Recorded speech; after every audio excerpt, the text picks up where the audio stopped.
बिस्मिल्लाहिर्रहमानिर्रहीम। अस्सलाम वालेकुम dear students, welcome to my channel. Math 603 की असाइनमेंट नंबर 1 है हमारे पास। सेक्शन इंचार्ज हमारे पास है जी मारिया। इनके असाइनमेंट हम सॉल्व करने लगे हैं। अगर आप चैनल पे न्यू हैं तो आपसे छोटी सी रिक्वेस्ट है कि चैनल को लाजमी सब्सक्राइब कर दें। आपके लिए इतनी ज़्यादा मेहनत करके आपकी असाइनमेंट्स बनाई जाती हैं। पहले तो हर सब्जेक्ट की एक ही असाइनमेंट होती थी, लेकिन इस दफ़ा आप देख सकते हैं कि आपके मैथ 603 की ही जस्ट 4 असाइनमेंट्स आई हैं। तो ये मेरी तीसरी असाइनमेंट है, मैं आप लोगों के लिए अपलोड कर रही हूँ। तो लाजमी सपोर्ट कर दिया करें। सब्सक्राइब करने से आप लोगों का तो कुछ भी नहीं जाता है, वैसे भी आपने वीडियो तो देखनी होती है, पैकेज भी आपके पास होता है, कोई एक्स्ट्रा चार्जेस भी नहीं है। तो सब्सक्राइब कर दिया करें, वीडियो को लाइक भी कर दिया करें और अच्छा सा कमेंट भी कर दिया करें। तो स्टार्ट करते हैं। क्वेश्चन नंबर 1 है हमारे पास। हमने न्यूटन-रैफसन मेथड को यूज़ करना है। जो हमें इक्वेशन दी हुई है इसके रूट्स फाइंड करने के लिए। तो इक्वेशन हमारे पास क्या दी हुई है, -4x plus cos x is equal to -2, और इसका जो इनिशियल इसने पॉइंट दिया हुआ है x0 वो हमारे पास क्या है 0.5 दिया हुआ है। तो इसमें जस्ट हमने 3 इटरेशन इसकी परफॉर्म करनी है। सबसे पहले हमारे पास जो फार्मूला है न्यूटन-रैफसन मेथड का वो हमारे पास आ जाता है जी xn+1 is equal to xn minus f x n divided by f dash f x n. यहाँ पे जो हमारे पास n है 0 से अप टू सो ऑन, जो इसकी वैल्यूज़ हम पुट करते हैं इटरेशंस फाइंड करने के लिए। तो सबसे पहले जो हमारे पास गिवन फंक्शन है उस गिवन फंक्शन को हमने कन्वर्ट करना है एफ ऑफ एक्स में। F of x is equal to 4x minus cos x minus 2 जो है ये हमारे पास हो जाएगा। और x0 जो है वो हमारे पास यहाँ पे दिया हुआ है 0.5। तो हमने यहाँ पे x0 इज इक्वल टू 0.5 अपने गिवन फंक्शन में पुट किया। फिर जो हमारे पास फंक्शन था उस फंक्शन का हमने लिया डेरिवेटिव। तो कॉस एक्स का डेरिवेटिव माइनस साइन एक्स होता है, तो दैट्स वाई यहाँ पे 4 प्लस साइन एक्स आ जाएगा। और x का डेरिवेटिव 1 होता है, तो 4 प्लस साइन एक्स यहाँ पे आ जाएगा। इसमें भी हमने 0.5 जो है वो पुट कर देना है। 4 प्लस साइन इंटू 4 0.5। एक बात और कि जो जितनी भी कैलकुलेशन है, क्योंकि ये आपकी ट्रांसडेंटल इक्वेशंस होती हैं जिनमें कोई भी ट्रिग्नोमेट्रिक फंक्शन, लॉगरिथमिक फंक्शन या फिर एक्सपोनेंशियल फंक्शन इंक्लूड होता है, उनको हम ट्रांसडेंटल इक्वेशन कहते हैं। और उन सब की जो कैलकुलेशंस होती हैं वो हमने रेडियन में करनी होती हैं। तो इसमें भी कॉस एक्स है हमारे पास, ट्रिग्नोमेट्रिक फंक्शन इसमें इंक्लूड है। तो इसकी जो सारी कैलकुलेशंस है वो मैंने रेडियन में की हुई है। आप भी अपने कैलकुलेटर को रेडियन में कन्वर्ट करके ये सारी कैलकुलेशंस अगर आप चेक करना चाहें तो एक दफ़ा लाजमी चेक कर सकते हैं, अगर आप अपनी असाइनमेंट खुद बना रहे हैं तो फर्स्ट इटरेशन के लिए हमने अब क्या करना है, n इक्वल टू 0 पुट कर देना है। जस्ट अपने फार्मूला में जो हमारे पास फार्मूला था xn+1 is equal to xn minus f x n divided by f dash f x N.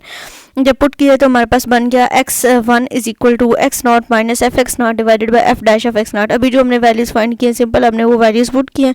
फिर जो x1 का आंसर आएगा उसको भी गिवन फंक्शन में पुट करना है और उसके डेरिवेटिव में भी पुट करना है। सिंपल अब कैलकुलेशन है। अब मैं इस चीज़ को बार बार रिपीट नहीं करूँगी। सिंपल आपने कैलकुलेटर पे इन इक्वेशंस को जो वैल्यूज़ हैं इनको आपस में प्लस माइनस या मल्टीप्लाई जो भी यहाँ पे फंक्शन परफॉर्म हो रहे हैं उनको मल्टीप्लाई करके आपने अपने सॉल्यूशंस निकाल लेने हैं। सेकेंड इटरेशन के लिए आपने n इक्वल टू 1 पुट कर देना है गिवन फार्मूले में। यहाँ से आपके पास x2 निकल आएगा। जो x2 की वैल्यू आएगी उस वैल्यू को आपने एफ ऑफ एक्स में भी पुट करना है और एफ डैश एफ एक्स में भी पुट करना है। उसके बाद आपने थर्ड इटरेशन करनी है। तो थर्ड इटरेशन के लिए आपने n is equal to 2 put कर देना है फार्मूले में। जब पुट करेंगे तो आपका x3 आ जाएगा। जो x3 की वैल्यू आएगी उस वैल्यू को आपने एफ ऑफ एक्स में भी पुट करना है और एफ डैश एफ एक्स में भी पुट करना है। तो यहाँ पे आपके पास तीनों इटरेशन इसकी कंप्लीट होती हैं।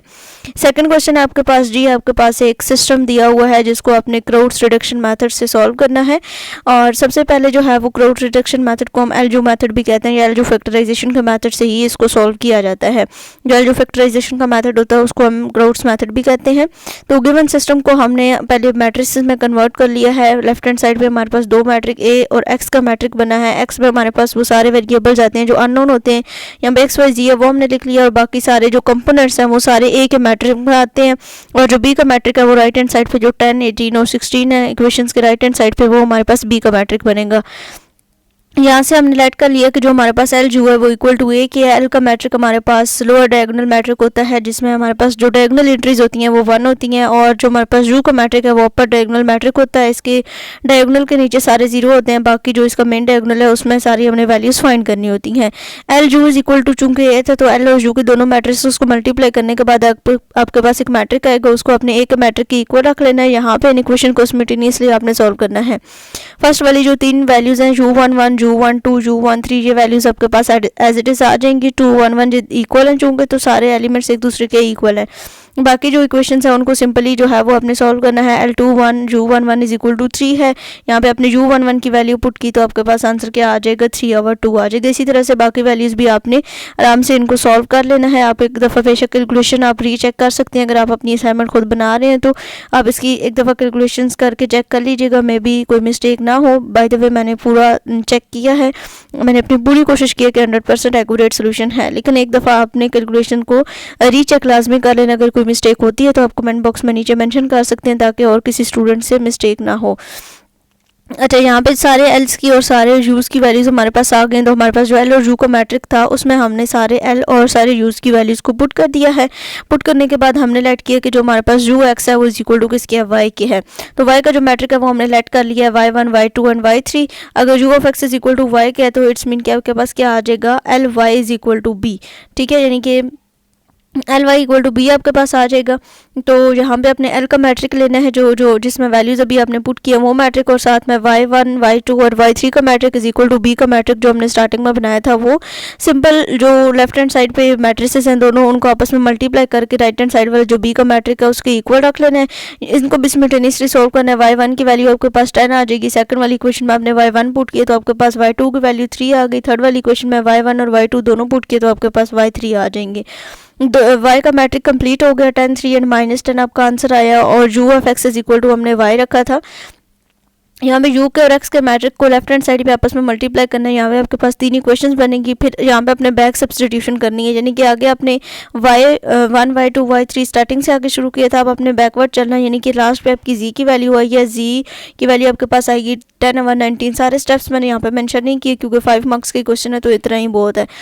10/19 आप बेशक कॉपी पेंसिल के साथ इसको सॉल्व करके चेक कर लीजिएगा। आपकी z की वैल्यू आती है 10/19। बैक सब्स्टिट्यूट आपने किया, z की वैल्यू आपने सेकंड वाली इक्वेशन में पुट की 1/2 y plus 3/2 z is equal to 3 में पुट किया तो आपके पास y की वैल्यू आ गई 114 डिवाइडेड बाय 19। और इस वैल्यू को आपने फर्स्ट वाली इक्वेशन में y और z दोनों वैल्यूज़ को आपने फर्स्ट इक्वेशन में पुट किया तो x की वैल्यू 66 है, वो 38 आ गई है। आप अगर चाहें तो उनको डेसिमल फॉर्म में भी लिख सकते हैं। z की वैल्यू को 10/19 को आप डेसिमल में लिख लें, फिर इसी तरह बैकवर्ड आप डेसिमल में पुट करते जाएंगे आंसर, तो आपके जो आंसर्स हैं वो डेसिमल में आ जाएंगे। तो ये थी आपकी असाइनमेंट। आई होप सो कि आपके लिए हेल्पफुल रहेगी। तो इंशाल्लाह अगर किसी को ये असाइनमेंट फाइल चाहिए, सोल्यूशन फाइल अगर आपको चाहिए विद करेक्टनेस, पहली तो बात है कि ये बिल्कुल ठीक है, आप इसको 100% ठीक समझें, कोई इसमें मिस्टेक नहीं है। हाँ, कैलकुलेशन का मैंने आपको बोला है कि आप एक दफ़ा चेक कर लें। फ़ाइल के लिए आप मुझसे व्हाट्सएप पे कांटेक्ट कर सकते हैं। फ़ाइल पेड वर्जन में अवेलेबल होगी। इंशाल्लाह मिलेंगे और वीडियो के साथ, तब तक के लिए अल्लाह हाफिज़।